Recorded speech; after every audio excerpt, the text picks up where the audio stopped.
বাহ মাশাআল্লাহ বিশাল বড় চিতল কয় কেজি হবে এটা তাতে ভাই 5 থেকে 5.5 কেজি 5.5 কেজি কাল খালি উতাল পাতাল করে লাগছে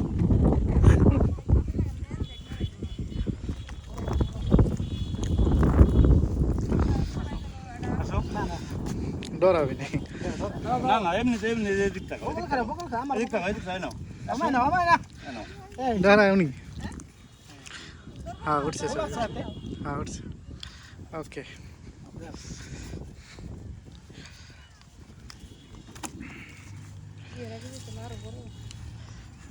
সব দিন মানে ছোট পাইছি ওটা নিয়ে সমস্যা না এ হ্যাঁ রে ছোট কোথায় দাদা আমরা হলে মাছ মারে মাছ খাইতে পারেন না হ্যাঁ দাদা একটা লোকে কইছে যে মাছ মারে ওই মাছ খায় না সব বেচেলেন হ্যাঁ সব বেচেন হ্যাঁ খায় না মাছ পুরো মাছ খায় না ওদিও খায় না মাল মাছ উনি খায় না আপনার বাড়ি কেউ খায় না মাছ না বাড়িতে বাইরে থেকে উনি খায় না শুধু আমরাই তো যে কোনো একটা পশু পাখি পাললেই সেটাই তো খাইতে পারি না বাড়ির তাই কোন নিয়ম কারণ আছে না হ্যাঁ